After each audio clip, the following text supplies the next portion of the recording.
الحمد للہ رب العالمین والصلاة والسلام علی محمد الامین۔ اعوذ باللہ من الشیطان الرجیم، بسم اللہ الرحمن الرحیم۔ خواتین و حضرات، ہم میزان حصہ اول میں ایمانیات کے باب کا مطالعہ کر رہے ہیں۔ یہ اس حصے کا پہلا باب ہے۔ اس میں ختم نبوت زیر بحث ہے۔ میں نے پچھلی دو نشستوں میں یہ بتانے کی کوشش کی کہ نبوت کی تاریخ کیا ہے، نبوت کے معاملے میں اللہ تعالیٰ کی اسکیم کیا ہے، اس کے پہلے مرحلے میں کیا طریقہ اختیار کیا گیا، دوسرے مرحلے میں کیا طریقہ اختیار کیا گیا۔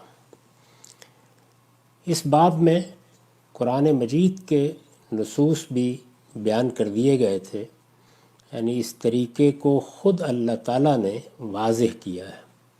یہ بتایا ہے کہ ان اللہ اصطفیٰ آدم و نوحًا و آل ابراہیم و آل عمران علی العالمین۔ پہلے مرحلے میں انفرادی طور پر لوگوں کو نبوت دی گئی، اس میں سیدنا آدم کا حوالہ دیا، سیدنا نوح کا حوالہ دیا۔ دوسرے مرحلے میں سیدنا ابراہیم علیہ السلام کی ذریت کا انتخاب کر لیا گیا۔ یہ دوسرا مرحلہ ہے۔ رسالت مآب صلی اللہ علیہ وسلم کی بعثت بھی ذریت ابراہیمی میں ہوئی ہے۔ سیدنا ابراہیم کے بارے میں یہ اعلان کیا گیا قرآن مجید میں کہ اب مذہبی پیشوائی کا منصب قیامت تک انہی کو حاصل ہے، یعنی وہ امام الناس ہیں۔ ان کی حیثیت ہے کہ وہ دنیا بھر میں اب مذہب، اسلام، اللہ کا دین، اللہ کی وحی، اس میں ایک رہنما کی جگہ پر کھڑے ہیں۔ یہ ان کی ذریت ہے جس میں سیدنا موسیٰ علیہ السلام کی بعثت ہوئی، انہی کی ذریت ہے جس میں سیدنا مسیح علیہ السلام کی بعثت ہوئی، اور انہی کی ذریت ہے کہ جس میں محمد الرسول اللہ صلی اللہ علیہ وسلم کی بعثت ہوئی۔ تو اللہ تعالیٰ کی طرف سے اپنی اس اسکیم کا اعلان کر دیا گیا، اور یہ قرآن مجید کے صفحات میں ثبت ہو گئی۔ اس وجہ سے اس پہلو سے بھی نبوت کا خاتمہ ہو گیا کہ اب اس سے باہر نبوت نہیں آ سکتی۔ یعنی ایک چیز تو یہ ہے نا کہ یہ ختم ہوئی، تو اس کے پیچھے استدلال کیا ہے، کیوں ختم ہو گئی، وہ میں دو نشستوں میں واضح کر چکا ہوں۔ یعنی اس کی ریزننگ کیا ہے، نبوت کے سلسلے میں یہ مراحل کیوں آئے، اور پھر ایک خاص مرحلے پر اس کے خاتمے کا اعلان کیوں کیا گیا۔ تو یہ جو خاتمے کا اعلان ہے یہ اس طرح ہو رہا ہے، یعنی پہلے مرحلے میں یہ بتا دیا گیا کہ اب دنیا کے لیے مذہبی امامت کا منصب ابراہیم علیہ السلام کو حاصل ہو گیا ہے۔ یہ بتانے کا مطلب کیا ہے، یعنی اب ذریت ابراہیم ہے کہ جس میں نبوت رہے گی۔ چنانچہ ایسا ہی ہے، یعنی پھر اس کے بعد کی تاریخ میں آپ یہ دیکھتے ہیں کہ یہ ابراہیم علیہ السلام ہے جن کی اولاد کی ایک شاخ کا انتخاب کر کے انہی میں نبی بھیجے جا رہے ہیں۔ پھر جب آخری نبوت کے لیے محمد الرسول اللہ کی بعثت کا موقع آیا تو وہ بھی بنی اسماعیل میں آئے۔ تو ایک جانب اس کو ملحوظ رکھیے کہ جب یہ کہہ دیا گیا کہ سیدنا ابراہیم اب امام ہے، تو کس چیز کے امام ہے، یعنی نبوت کا جو سلسلہ قائم کیا گیا تھا اس کو اب ان کی ذریت میں خاص کر کے گویا ان کو ایک عالمی مذہبی پیشوا کی حیثیت دے دی گئی، ان کی طرف سب لوگ دیکھیں گے۔ اسی لیے یہ اصطلاح عام ہوئی کہ یہ ابراہیمی مذاہب ہے۔ تو اس سے باہر تو کسی نبوت کا کوئی سوال ہی قیامت تک کے لیے ختم ہو گیا۔ سیدنا ابراہیم علیہ السلام نے جس وقت یہ بیت اللہ کو آباد کیا، اس کی تعمیر نو کی، تو اس میں آپ قرآن میں دیکھیے جو دعا کی وہ یہ تھی کہ ایک امت مسلمہ اٹھائی جائے اور پھر ان کے اندر ایک رسول کی بعثت ہو، ایک رسول کی بعثت ہو۔ یعنی سیدنا ابراہیم کی بھی دعا کا ہدف کیا ہے، ایک امت مسلمہ کی تاسیس اور ایک رسول کی بعثت۔ یہ رسول ہے کہ جس کو چونکہ بنی اسماعیل میں سے آنا تھا تو اب اس کی پیشین گوئی بھی بنی اسرائیل کے ہونی شروع ہو گئی۔ چنانچہ ہم دیکھتے ہیں کہ تورات میں، جو اب کتاب استثناء کی صورت میں بائبل کے مجموعے میں ہے، سیدنا موسیٰ علیہ السلام آخر میں عہد لیتے ہیں اور یہ کہتے ہیں کہ جب تمہارے بھائیوں میں سے میرے مانند ایک نبی بھیجا جائے گا تو تم اس کی پیروی کرو گے۔ اللہ تعالیٰ اس کے منہ میں اپنے نام سے اپنا کلام ڈالے گا، یعنی قرآن مجید کی بھی، اور اسی طریقے سے محمد الرسول اللہ صلی اللہ علیہ وسلم کی بعثت کی بھی پیشین گوئی کی گئی۔ پھر یہی پیشین گوئی ہم دیکھتے ہیں کہ انبیاء کے صحائف میں اپنا سفر کر رہی ہے اور بار بار کہا جا رہا ہے، یہاں تک کہ مسیح علیہ السلام کی بعثت کے موقع کے اوپر بھی وہ نبی یا ان نبی کے الفاظ سے یہی پیشین گوئی کی جا رہی ہے۔ سیدنا یحییٰ بھی سیدنا مسیح علیہ السلام سے پہلے جب یہ پیشین گوئی کر رہے ہیں تو اسی کی جانب اشارہ کر رہے ہیں، اور پھر سیدنا مسیح علیہ السلام کا تو قرآن مجید بھی بتاتا ہے اور انجیل سے بھی یہ معلوم ہوتا ہے کہ بعثت کا مقصد ہی یہ تھا کہ ایک طرف وہ بنی اسرائیل پر اللہ کی حجت پوری کر دیں، اور دوسری جانب مبشرم برسول یاتی من بعد اسمہ احمد، یعنی ایک رسول کی بشارت دیں جس کا نام وہ کہیں گے کہ میرے بعد آئے گا اور احمد ہوگا۔ یہ احمد کے نام سے باقاعدہ تعین کے ساتھ رسالت مآب صلی اللہ علیہ وسلم کے آنے کی پیشین گوئی کی گئی۔ تو اس طرح سے محمد الرسول اللہ صلی اللہ علیہ وسلم کی آخری نبی کی حیثیت سے بعثت ہوئی۔ اس سے چند چیزیں بالکل واضح ہو گئیں۔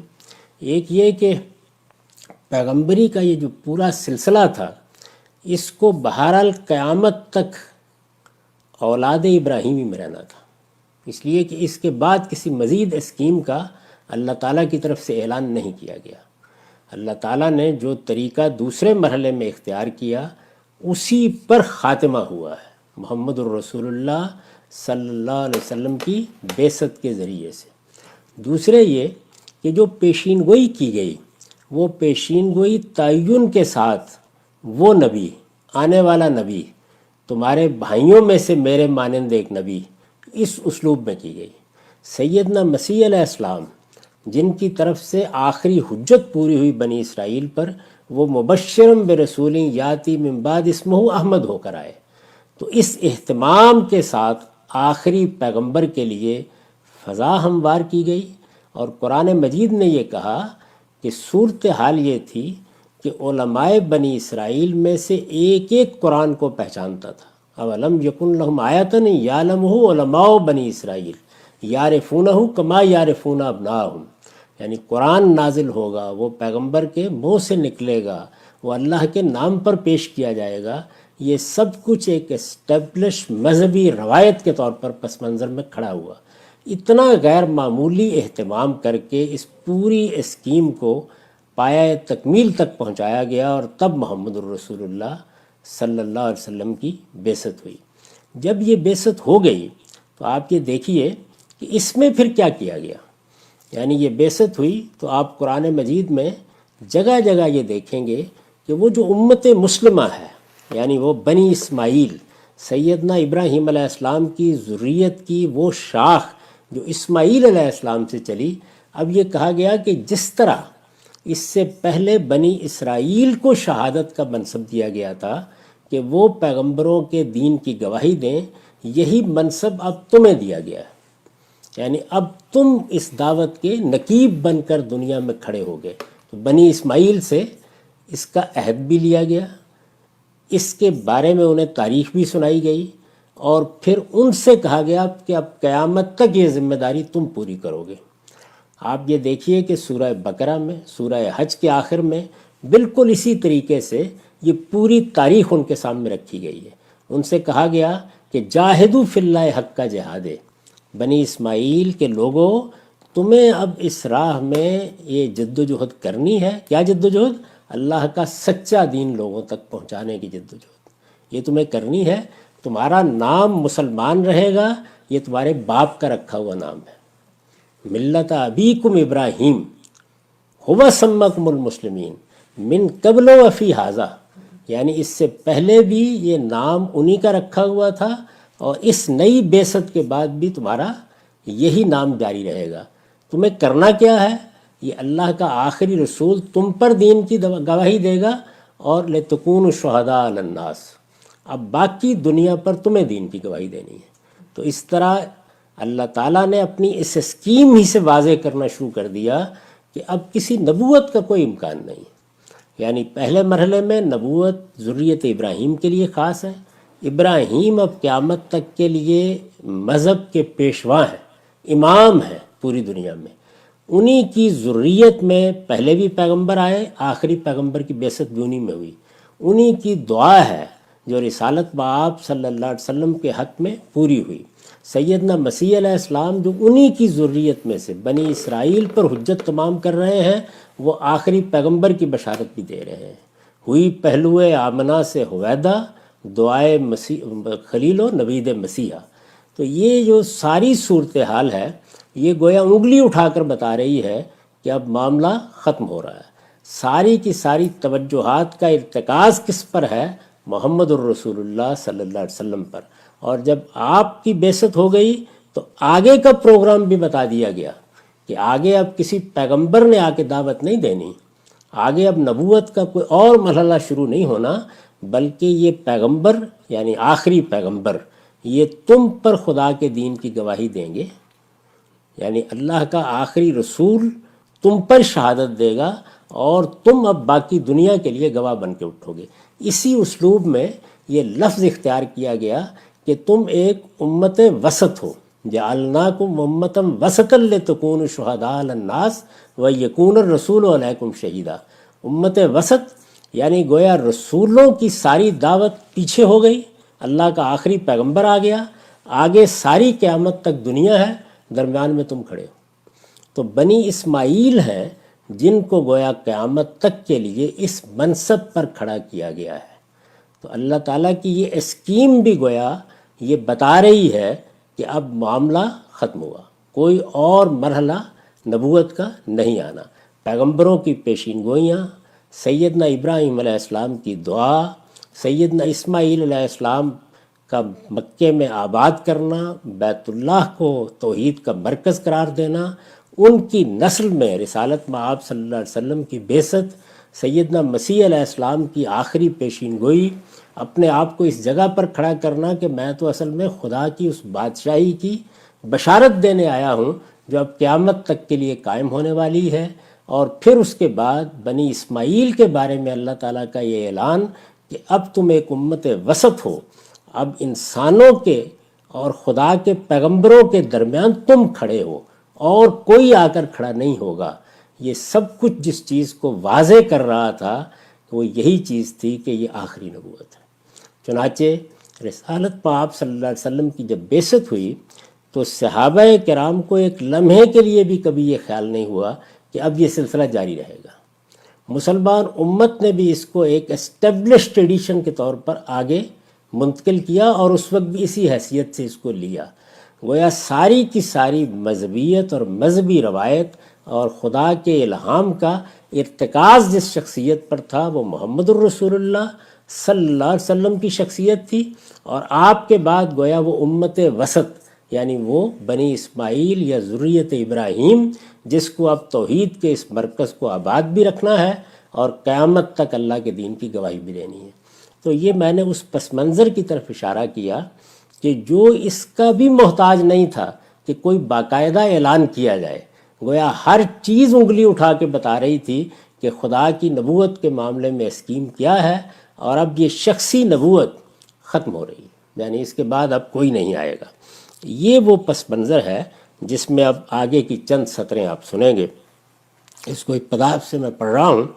نبی ہر قوم میں اور صدیوں تک آتے رہے ہیں، ان کی بعثت کا مقصد لوگوں کی ہدایت اور اتمام حجت کا اہتمام تھا۔ یہ تمام چیزیں بہت وضاحت سے پیچھے بیان ہو چکی ہیں۔ یہ مقصد جب قرآن کی حفاظت اور خدا کی دینونت کے ظہور سے عالمی سطح پر پورا ہو گیا تو یہ سلسلہ ہمیشہ کے لیے ختم کر دیا گیا ہے۔ یعنی یہ وہ بات ہے جس کی وضاحت میں نے بہت تفصیل کے ساتھ کی تاکہ یہ معلوم ہو جائے کہ نبوت کیوں ختم کی گئی تھی، یعنی اس کے پیچھے استدلال کیا ہے، ایک سلسلہ جو شروع کیا گیا تھا وہ خاتمے کو کیوں پہنچا۔ اس کی ابتدا آدم علیہ السلام سے ہوئی تھی، یعنی یہ جو نبوت کا سلسلہ ہے، یہاں تک کہ ذریت ابراہیم کی ایک شاخ بنی اسماعیل میں محمد الرسول اللہ صلی اللہ علیہ وسلم کی بعثت ہوئی اور قرآن نے اعلان کر دیا کہ آپ آخری نبی ہیں۔ یعنی یہ سارا پس منظر بھی موجود تھا، یہ جتنا میں نے آپ کے سامنے بیان کیا، نئی نبوت کی اسکیم یہی بتا رہی تھی، سیدنا ابراہیم کی امامت کا اعلان یہی بتا رہا تھا، بنی اسماعیل میں آخری نبوت اسی جانب اشارہ کر رہی تھی، ایک امت مسلمہ کی تاسیس میں یہی حقیقت مضمر تھی۔ یہ اعلان قرآن مجید میں کہ اب یہ ذریت ابراہیم کی اسماعیلی شاخ ہے کہ جس کو امت وسط کا کردار ادا کرنا ہے، یہ سب بتا رہا تھا کہ معاملہ اب کہاں ختم ہو رہا ہے۔ لیکن پھر قرآن نے خود بھی اعلان کر دیا، یعنی اگر یہ تمام چیزیں سمجھنے میں کوئی دقت ہو سکتی تھی تو قرآن نے اعلان کر دیا کہ آپ آخری نبی ہیں، آپ کے بعد اب کوئی نبی اور رسول نہیں آئے گا۔ یہ اعلان کہاں کیا؟ یعنی قرآن مجید میں اس اعلان کی حقیقت میں کوئی ضرورت نہیں تھی، اس وجہ سے یہ کسی ابتدائی موقع پر نہیں ہوا، یعنی ایسا نہیں ہے کہ باقاعدہ موضوع بنا کر یہ اعلان کیا گیا ہو۔ ایک حقیقت جو نبوت کی پوری تاریخ سے واضح ہے، ایک حقیقت جس کو سب جانتے ہیں، ایک حقیقت جس کی شہادت تمام صحائف دے رہے ہیں، ایک ایسی حقیقت کہ جو گویا پوری کی پوری نبوت کی اسکیم کا لازمی تقاضا ہے، جس سے سب واقف ہیں، اس کے بیان کرنے کا ایک موقع پیدا ہو گیا۔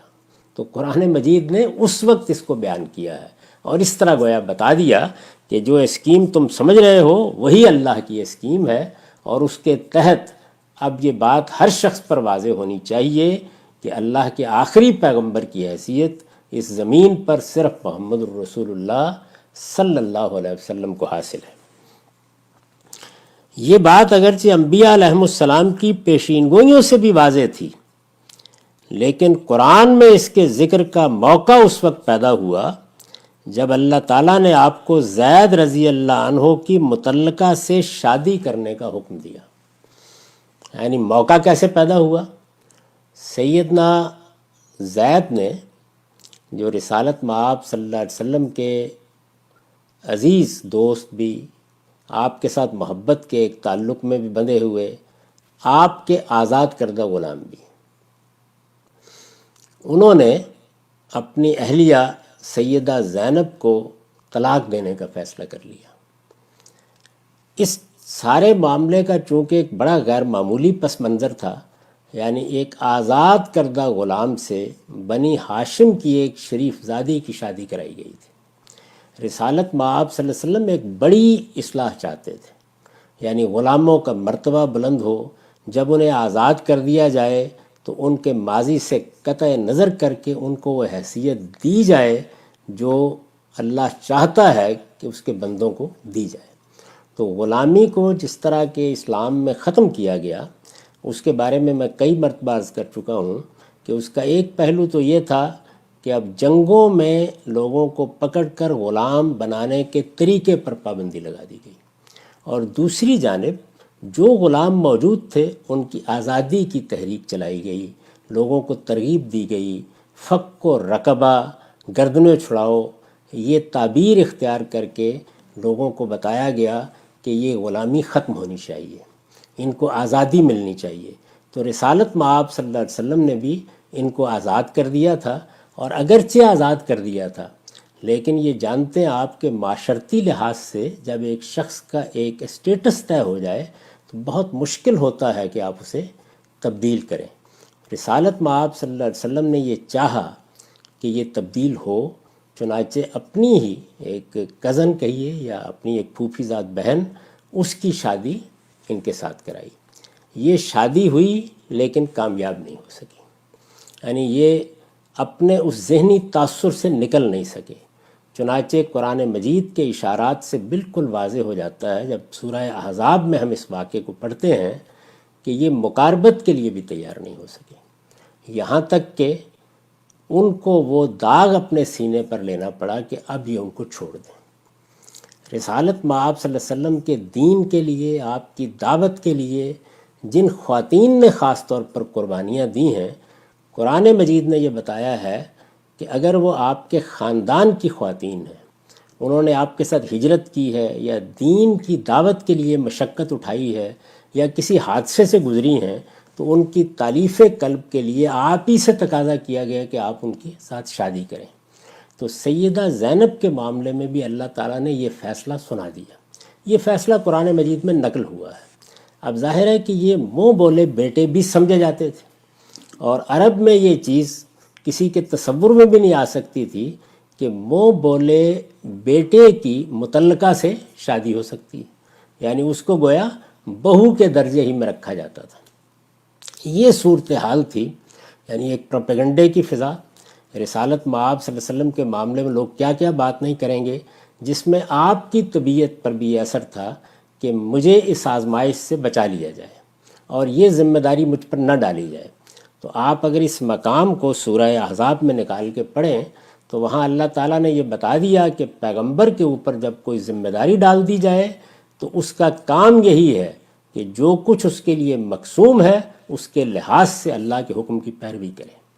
پیغمبر کو اصلاح کرنی ہے، اور یہ چونکہ ایک ایسا معاملہ ہے کہ جس کے بارے میں لوگ خاص طرح کے جذبات رکھتے ہیں، تو اگر یہ اصلاح آپ کے ذریعے سے نہ ہوئی تو پھر اب نبوت تو ختم ہو رہی ہے، یہ سلسلہ ہی ہمیشہ کے لیے بند کیا جا رہا ہے۔ یہ وہ سیاق اور یہ پس منظر ہے کہ جس میں اللہ تعالیٰ نے پھر یہ اعلان کیا ہے کہ یہ پیغمبر یعنی محمد الرسول اللہ صلی اللہ علیہ وسلم یہ خاتم النبیین ہے، آخری پیغمبر ہے۔ یہ بات اگرچہ انبیاء علیہم السلام کی پیشین گوئیوں سے بھی واضح تھی، لیکن قرآن میں اس کے ذکر کا موقع اس وقت پیدا ہوا جب اللہ تعالیٰ نے آپ کو زید رضی اللہ عنہ کی متعلقہ سے شادی کرنے کا حکم دیا، یعنی شادی کرنے کا حکم دیا۔ اس کے مقابل میں ایک پروپیگنڈے کی فضا پیدا ہوئی، اس موقع پر یہ بتانے کے لیے کہ یہ حکم ہم نے کیوں دیا ہے، محمد الرسول اللہ صلی اللہ علیہ وسلم سے یہ تقاضا کیوں کیا ہے، اس موقع پر اللہ تعالیٰ نے یہ کہا کہ اس لیے کیا ہے کہ وہ اللہ کے رسول ہیں، ان کا کام یہ ہے کہ جس اصلاح کی ذمہ داری بھی ان پر ڈالی جائے وہ کر ڈالیں، اور اس لیے دیا ہے کہ ان کے بعد اب کوئی پیغمبر آنے والا نہیں ہے، یعنی وہ آخری پیغمبر ہیں۔ یہ سیاق ہے، یعنی اس ذیل میں یہ بات بیان ہوئی ہے، اور اس موقع پر اللہ تعالیٰ نے یہ وضاحت کی ہے۔ یہ حکم منہ بولے بیٹوں کے معاملے میں جاہلیت کی ایک رسم کی اصلاح کے لیے دیا گیا تھا، یعنی اس کے دونوں پہلو ملحوظ رکھنے چاہیے۔ پہلی بات یہ کہ رسالت مآب صلی اللہ علیہ وسلم نے ایک اصلاح کی تھی غلاموں کا مرتبہ معاشرے میں بلند کرنے کے لیے۔ آپ کے اصرار پر یہ شادی ہوئی تھی۔ اب جب طلاق ہو گئی تو جو صدمہ سیدہ کو پہنچا، یعنی پہلے انہوں نے ایک آزاد کردہ غلام سے آپ کے کہنے پر شادی کی، غلاموں کا مرتبہ بلند ہو، ان کو معاشرے میں وہ مقام ملے جو انہیں ملنا چاہیے تھا، یعنی ایک اصلاح کے لیے پہلے انہوں نے قربانی دی اور پھر اس کے بعد ایک دوسرا حادثہ ان کے ساتھ ہو گیا۔ تو اس میں اب اللہ تعالیٰ یہ چاہتے تھے کہ ان کی تالیف قلب ہو، اور دوسری جانب اس رسم کی اصلاح کر دی جائے کہ منہ بولے بیٹے کی بیوہ سے یا متعلقہ سے شادی نہیں ہو سکتی، اس رسم کی بھی اصلاح کر دی جائے۔ تو اللہ تعالیٰ نے یہ حکم دیا، جب اللہ تعالیٰ نے آپ کو زید رضی اللہ عنہ کی متعلقہ سے شادی کرنے کا حکم دیا، یہ حکم منہ بولے بیٹوں کے معاملے میں جاہلیت کی ایک رسم کی اصلاح کے لیے دیا گیا تھا۔ چنانچہ فرمایا کہ آپ چونکہ آخری پیغمبر ہیں، اس وجہ سے ضروری تھا کہ آپ ہی کے ذریعے سے اس رسم بد کی اصلاح کی جائے، یعنی آپ چونکہ آخری پیغمبر ہیں اس وجہ سے ضروری تھا کہ آپ ہی کے ذریعے سے اس رسم بد کی اصلاح کی جائے۔ آپ کے بعد اگر کوئی اور نبی آنے والا ہوتا تو ہو سکتا تھا کہ اللہ اس معاملے کو آئندہ کے لیے اٹھا رکھتا، لیکن اب کوئی نبی آنے والا نہیں ہے، اس لیے یہ ذمہ داری آپ ہی کو پورا کرنی ہے۔ یہ سیاق ہے، یعنی یہ بات اس لیے بہت اچھی طرح سمجھ لینے کی ہے کہ قرآن مجید میں اس کے ذکر کی ضرورت کیوں پیش آئی۔ یہ میں کیوں کہہ رہا ہوں کہ کیوں ضرورت پیش آئی؟ اس لیے کہ یہ بات واضح تھی، اس میں کوئی ابہام نہیں تھا، یہ ایک جانی پہچانی بات تھی۔ یعنی جب اللہ تعالیٰ کی اسکیم کا تقاضا یہی تھا، جب سیدنا ابراہیم علیہ السلام کی امامت کے اعلان کا تقاضا یہی تھا، جب پیغمبروں کی پیشین گوئیوں کا تقاضا یہی تھا، تو یہ بات کہنے کی کوئی ضرورت نہیں تھی۔ اور پھر یہ کہ اگر کسی پیغمبر کو آنا تھا تو اس کا مطلب کیا تھا کہ اللہ تعالیٰ اپنی ایک نئی اسکیم کا اعلان کرتے ہیں۔ یہ اسکیم قرآن مجید میں بتائی جاتی، آنے والے پیغمبر کے بارے میں یا کوئی پیغمبر آنے تھے تو باقاعدہ پیشین گوئی کی جاتی، اس امت سے اس کے لیے باقاعدہ عہد لیا جاتا، رسالت مآب صلی اللہ علیہ وسلم اسی طرح وصیت کرتے جس طرح سیدنا موسیٰ علیہ السلام نے وصیت کی تھی۔ چنانچہ یہ سب چیزیں چونکہ پس منظر میں موجود تھیں تو اس وجہ سے یہ کوئی ضرورت نہیں تھی کہ یہ اعلان باقاعدہ طریقے سے کیا جائے۔ ایک موقع پیدا ہوا تو اللہ تعالیٰ نے اس کا ذکر کر دیا۔ تو یہ سیاق ہے جس کو ملحوظ رکھنا چاہیے۔ آپ کے بعد اگر کوئی اور نبی آنے والا ہوتا تو ہو سکتا تھا کہ اللہ اس معاملے کو آئندہ کے لیے اٹھا رکھتا، لیکن اب کوئی نبی آنے والا نہیں ہے، اس لیے یہ ذمہ داری آپ ہی کو پوری کرنی ہے۔ تو یہ دیکھیے سورہ احزاب ہے، اس کی 40 آیت ہے۔ ما کان محمد نبا احد من رجالکم ولکن رسول اللہ و خاتم النبیین وکان اللہ بکل شیء علیما۔ حقیقت یہ ہے کہ محمد تمہارے مردوں میں سے کسی کے باپ نہیں ہے۔ یہ جملہ بتا رہا ہے کہ پس منظر کیا ہے۔ یہ پس منظر اس آیت کو نکالیے، سورہ احزاب کو پڑھیے، بالکل واضح ہے، یعنی اس کے لیے کوئی پیچھے سے پڑھ کے بتانے کی بھی ضرورت نہیں ہے۔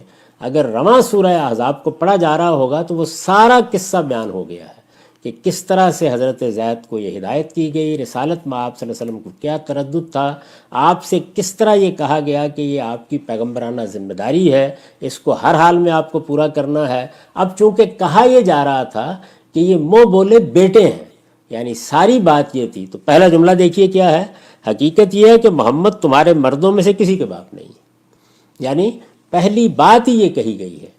اب باپ نہیں ہے تو اس کا مطلب یہ ہے کہ یہ اعتراض کہ منہ بولے بیٹے کی بیوی سے شادی کی جا رہی ہے، یہ تو زیر بحث ہی نہیں آنا چاہیے۔ یعنی وہ نہ بیٹے ہیں نہ محمد صلی اللہ علیہ وسلم کسی مرد کے باپ ہیں۔ تو پہلی چیز تو یہ ہے کہ اللہ تعالیٰ نے یہ منہ بولا بیٹا ہے، اس کو ایک باقاعدہ تعلق کی حیثیت سے ماننے سے انکار کر دیا۔ یعنی کوئی محض آپ کے کہنے سے بیٹا نہیں بن جاتا، اور حقیقی اولاد یعنی نرینہ اولاد محمد الرسول اللہ صلی اللہ علیہ وسلم کی ہے ہی نہیں۔ تو پہلی بات یہ کہی کہ حقیقت یہ ہے کہ محمد تمہارے مردوں میں سے کسی کے باپ نہیں ہے، بلکہ اللہ کے رسول اور خاتم النبیین ہے۔ یعنی چونکہ اللہ کے رسول ہیں، اس وجہ سے اللہ نے جو حکم ان کو دے دیا ہے وہ ہر حال میں انہیں پورا کرنا ہے۔ اللہ نے انہی کو یہ حکم کیوں دیا ہے؟ اس لیے کہ خاتم النبیین ہے، یعنی آخری پیغمبر ہے۔ اگر یہ اصلاح ہونی ہے تو انہی کے ذریعے سے ہونی ہے۔ موقع آ گیا ہے تو اب اس سے گریز نہیں کیا جا سکتا۔ سوال پیدا ہو گیا ہے چونکہ، تو اس لیے اگر یہ اصلاح نہیں کی جائے گی تو غلط فہمی باقی رہے گی۔ تو محمد الرسول اللہ صلی اللہ علیہ وسلم کی یہ ذمہ داری ہے کہ وہ یہ کام اب کریں۔ تو میں نے اس کو واضح کیا آگے، حقیقت یہ ہے کہ محمد تمہارے مردوں میں سے کسی کے باپ نہیں ہے، بلکہ اللہ کے رسول اور خاتم النبیین ہے، اس لیے یہ ذمہ داری انہی کو پوری کرنی تھی۔ یعنی یہ ہے اصل میں اس آیت میں سیاق، کس باب میں یہ بات کی جا رہی ہے، کیوں موقع پیدا ہوا ہے، کہاں یہ بات کی جا رہی ہے۔ اور اللہ ہر چیز سے باخبر ہے، یعنی وہی جانتا ہے کہ کیا معاملہ کیسے ہونا ہے، اسی کے علم پر ہر چیز مبنی ہے، اسی نے اپنے علم کی بنیاد پر یہ فیصلہ کیا ہے۔ آگے یہ بتایا ہے کہ جو دوسرے اعتراضات کیے جا رہے ہیں ان کی بھی کوئی حقیقت نہیں۔ یعنی ایک اعتراض یہ بھی کیا جا رہا تھا کہ اللہ تعالیٰ نے نکاح کا اعلان کر دیا درا حالے کہ ابھی عدت پوری نہیں ہوئی تھی، تو یہ بتا دیا گیا کہ ان کی کبھی ملاقات ہی نہیں ہوئی، اس لیے کسی عدت کی کوئی ذمہ داری نہیں تھی۔ تو یہ سارا سیاق و سباق ہے جس کے اندر یہ بتایا گیا کہ محمد الرسول اللہ صلی اللہ علیہ وسلم رسول ہیں اور خاتم النبیین ہیں۔ اس کو ہم آگے اگلی نشست میں دیکھیں گے۔ اقول قولی ھذا واستغفر اللہ لی ولکم ولسائر المسلمین۔